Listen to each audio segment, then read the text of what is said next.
హైదరాబాద్లోని తాజకృష్ణ హోటల్లో మహారాష్ట్ర మాజీ గవర్నర్ సిహెచ్ విద్యాసాగర్ రావు ఆత్మకథ పుస్తకావిష్కరణ కార్యక్రమం జరుగుతుంది. అందులో కేంద్ర మంత్రి బండి సంజయ్ మాట్లాడుతున్నారు. ఇప్పుడు లైవ్ చూద్దాం. ఎప్పుడు వచ్చిందో తెలుసా అని క్వశ్చన్ మార్క్తో పెడితే చాలామంది హేళన చూసారు. తెలంగాణ స్వాతంత్రం వచ్చేది, దేశానికి స్వాతంత్రం వచ్చేది, తెలంగాణ ప్రత్యేక దేశం అని చెప్పి చాలా సందర్భాలు అనేక రకాల వ్యంగ్యంగా మాట్లాడిన వ్యక్తులు ఉన్నారు ఇవాళ.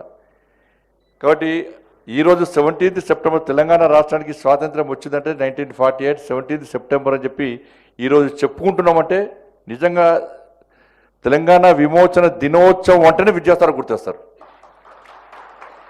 ఇలా ఏ రాజకీయ పార్టీ చేయని సందర్భంలో భారతీయ జనతా పార్టీ రాష్ట్ర అధ్యక్షులు ఉన్నప్పటి నుంచి కూడా ఇప్పటివరకు కూడా తెలంగాణ విమోచన దినోత్సవాన్ని అధికారికంగా జరపాలని చెప్పి నిరంతరం పోరాటం చేస్తూ అనేక మంది కార్యకర్తలు లాఠీ దెబ్బలు కాళ్ళు చేతులు విరిగినప్పుడు కూడా ఇక్కడ వెనుకడు వేయకుండా తెలంగాణ విమోచన దినోత్సవం అధికారికంగా జరపాలని చెప్పి భారతీయ జనతా పార్టీ ఏదైతే ఉద్యమం చేసిందో ఆ ఉద్యమానికి కర్త కర్మక్రియ శ్రీ విద్యాసాగర్ గారు. అద్వానీ గారి యొక్క నేతృత్వంలో, వాజ్పేయి గారి యొక్క ప్రభుత్వంలో పనిచేసిన వ్యక్తి నాకు చాలా గుర్తు.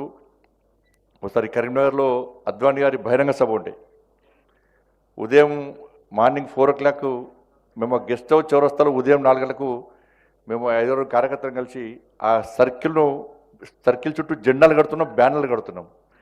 విద్యాసాగర్ గారు హైదరాబాద్ నుంచి వచ్చారు, అప్పుడే వస్తున్నారు కారులో ఆ గెస్ట్ హౌస్ దగ్గరికి. మార్నింగ్ 4 o'clock అక్కడ కారు ఆపి ఏం చేస్తున్నా ఇంకా అని చెప్తారు, ఫ్లెక్సీలు బ్యానర్లు కడుతున్నాం సార్ అంటే ఇంకా పడుకోలేదా అన్నారు.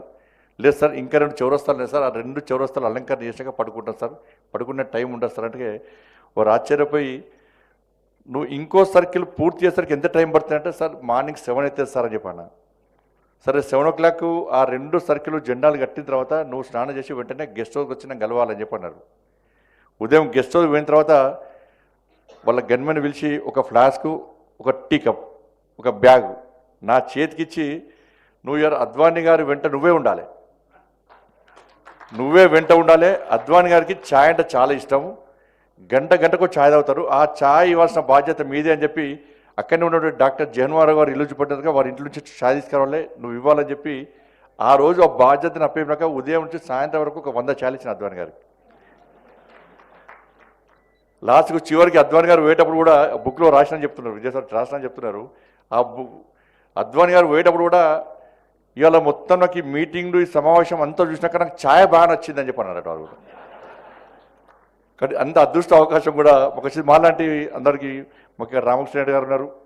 వారు కూడా అనేక సందర్భాలు అనేక ఉద్యమాలు నిర్వహించి నమ్మిన సిద్ధాంతం కోసం పనిచేసిన మా ఇద్దరు, అప్పుడు విద్యాసాగర్ గారు, మాకు రామకృష్ణ రెడ్డి గారు, మా భారతీయ జనతా పార్టీ కరీంనగర్ జిల్లాకు సంబంధించిన వ్యక్తి. కాబట్టి ఇట్లా అనేక ఈ పుస్తకంలో కూడా ఇటువంటి మంచి అంశాలు మాలాంటి వ్యక్తులకు కానీ రాజకీయాలకు రావాలనుకున్నటువంటి నేటి వ్యక్తులకు కానీ స్ఫూర్తిదాయకమైన అంశాలు దీనిలో ఉంటాయని చెప్పి ఆశిస్తూ తప్పకుండా వీటిని ఆచరిస్తాం, ఆచరణలో చూపడతామని చెప్పి ఈ సందర్భంగా తెలియజేసుకుంటూ ముగిస్తున్నాను. భారత్ మాతాకి జై.